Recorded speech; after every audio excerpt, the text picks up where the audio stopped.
Hello నమస్తే welcome to ఇట్లు ప్రేమతో ఎపిసోడ్ 14 విక్రమ్ వేటలో అన్వ తన బ్యాగ్ నుండి కొన్ని డివైజ్లను బయటకు తీశాడు. అందులో ఒకటి చాలా చిన్నగా పురుగులాగా ఉంది. దాన్ని కింద పెట్టి మరో డివైజ్ని తీసుకున్నాడు. అది చిన్న రిమోట్లా ఉంది. ఆ రిమోట్ను ఆపరేట్ చేస్తూ ముందు పెట్టిన డివైజ్ని నిజమైన పురుగు ఆకృతిని తీసుకొని ముందుకు వేగంగా వెళుతుంది. ఆ ఇనుప డోర్ ముందు ఆగేటట్టు ఆపరేట్ చేస్తున్నాడు. అది ఒక కెమెరా ఉన్న డివైస్ కావడంతో పురుగు డివైజ్ నుండి ముందు జరుగుతున్నది కనబడుతున్నాయి.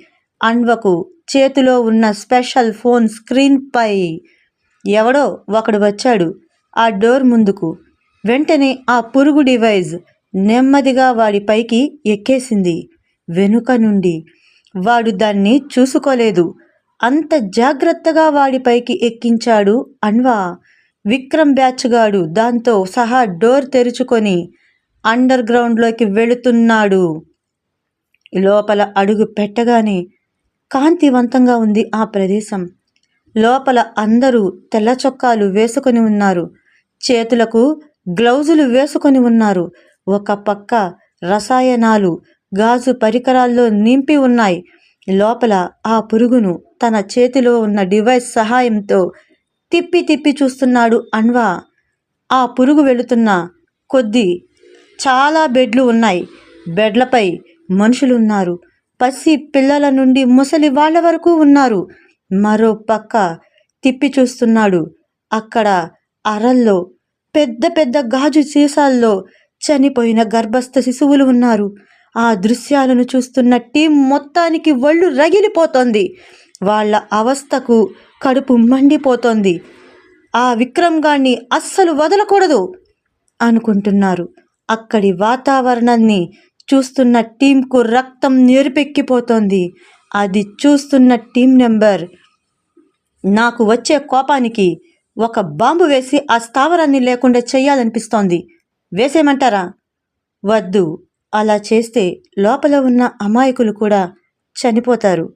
ముందు మనం లోపలున్న వాళ్లను రక్షించాలి. ఆ విక్రమ్ను వాడి టీంని లేకుండా చేయాలి అని అంటాడు అన్వ. అదో స్క్రీన్ పైన కనబడుతోంది విక్రమ్ గాడి రూపం. గతంలో గొడవలో అన్వ కొట్టినప్పుడు ఘాటు పడ్డ మచ్చలా వాడి ముఖంపై ఉంది. ఫోన్పై విక్రమ్ను చూడగానే అన్వ చేతి పిడికిలి బిగించి పట్టుకున్నాడు. అంటే ఇప్పుడు ఆ విక్రమ్ గాడు కూడా అక్కడే ఉన్నాడు అని అంటున్నాడు టీం నెంబర్. ఓపికగా అంతా కాచుకొని కూర్చొని ఉన్నారు. తీసుకొని ఒకడు బయటకు వచ్చాడు. వాడు విక్రమ్ సభ్యుడు. వెంటనే గన్తో షూట్ చేశాడు.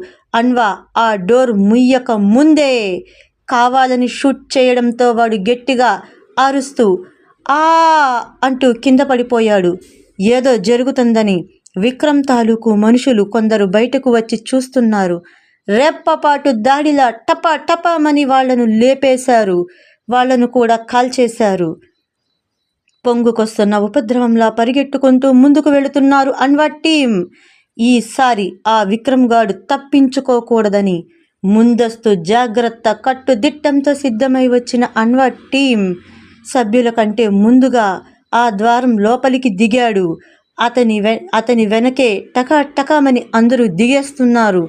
క్షణంలో ముందు కనిపిస్తున్న వాళ్ళని షూట్ చేసుకుంటూ వెళ్ళిపోతున్నారు.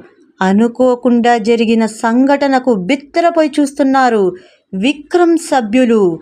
అప్పటికి కొందరు రౌడీలు గన్నులు కర్రలు రాడ్లు పట్టుకొని వాళ్లపై మెరుపు దాడిలా కాల్చేసుకుంటూ వెళ్ళిపోతున్నారు. బెడ్లపై పడి ఉన్న అమాయకులు భయంతో కేకలు వేస్తున్నారు. కొందరు పారిపోయే ప్రయత్నం చేస్తున్నారు. అంత గందరగోళంలోనూ గురి చూసి చిటికెలో ఆ రౌడీ బ్యాచ్ను లేపేస్తున్నారు. అంత జరుగుతున్నా విక్రమ్ తన సౌండ్ ప్రూఫ్ గదిలో ఉన్నాడు. ఆ గది తన కోసం కట్టించుకున్నాడు. పేషెంట్లుగా ఉన్న వాళ్ళు అరుస్తుంటే ఆ అరుపులు తనకు విని డిస్టర్బెన్స్ కాకూడదని ఆ గదిని అలా కట్టించుకొని ఉన్నాడు.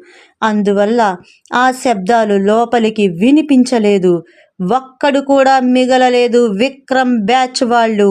ఇక అక్కడ ఉన్న ఆ అమాయకులను సురక్షితంగా అక్కడి నుండి తరలిస్తున్నారు. మరి అన్వా అతని టీం సభ్యులు కొందరు నేరుగా వెళ్ళి ఆ డోర్ని తంతున్నారు. కానీ అది తెరుచుకోవట్లేదు. అన్వా తన వీపుకు ఉన్న బ్యాగ్ నుండి ఒక లావుపాటి కడ్డీ లాంటి దాన్ని డోర్కి పెట్టి అంటించాడు. దూరం జరగమన్నట్టు అందరికీ చేయి చూపాడు. అందరూ దూరంగా జరిగారు. అది ఒక్కసారి బ్లాస్ట్ అయింది. డోరు బద్దలైంది. దెబ్బకు విక్రమ్ అదిరిపడి నిలుచుని చూస్తున్నాడు. అరక్షణమైన గ్యాప్ ఇవ్వకుండా గన్నులోని బుల్లెట్స్ను విక్రమ్ బాడీలోకి దింపేశారు. అంతటిలో ఆ విక్రమ్ సామ్రాజ్యం కూలిపోయింది. తుపాకీ బాంబుల పొగ మధ్య ఓ ప్రశాంతతలా కనబడుతోంది అన్వా ముఖం. అక్కడ కొన్ని ముఖ్యమైన వాటిని అన్వా టీం సేకరిస్తున్నారు. అన్వా మనస్సు ప్రశాంతపడుతుంది. వాళ్ళు అక్కడి నుండి అధికారుల దగ్గరకు వెళ్ళారు. పై అధికారులకు అన్వను అతని టీంను మెచ్చుకుంటూ ప్రశంసిస్తున్నారు. చప్పట్లతో వాళ్లకు గౌరవ సత్కారాలిస్తున్నారు. ఇక అక్కడి నుండి తిరుగు ప్రయాణమయ్యాడు అన్వా. ఇక అన్వా చేసిన ఆపరేషన్ గురించి టీవీల్లో ప్రశంసిస్తూ ప్రజలకు తప్పిన ముప్పు అంటూ చెప్తున్నారు. విక్రమ్ గురించి పూర్తి వివరణ టీం అందించిన వివరణను బట్టి వార్తల్లో చెబుతున్నారు. ఒకవేళ ఆ విక్రమ్ను హతమార్చకుంటే కొన్నాళ్లకు విక్రమ్ తన రూపురేఖలను మార్చుకొని తన ఐడిని కూడా మార్చుకొని దేశం వదిలి దూరంగా వెళ్ళి ఉండేవాడని సాక్ష్యాలతో సహా కాగితాలను చూపిస్తూ చెప్తున్నారు. ఇటువంటి రాక్షసుడి నుండి ప్రజలను కాపాడినందుకు అన్వా టీంకు థ్యాంక్స్ అంటూ చెబుతున్నారు. అంతా దాంట్లో ఫోన్లో చూస్తూ ఉన్నా కూడా అన్వకు ఆ ఆలోచన గీత గురించి మాత్రమే ఉంది. ఓకే ఫ్రెండ్స్, మొత్తానికి విక్రమ్ వధ అయిపోయింది. మరి గీత ఎక్కడ ఉంది, ఎలా ఉంది? అన్వా గీతను కనుగొని తీసుకుని రాగలడా? అలా తీసుకొని వచ్చాక అన్వా గీతను పెళ్లి చేసుకుంటాడా, రాగను పెళ్లి చేసుకుంటాడా? 3 మనసుల మధ్య అంతర్యుద్ధం ఏం తేల్చనుంది తెలుసుకుందాం వచ్చే ఎపిసోడ్లో. అంతవరకు బాయ్.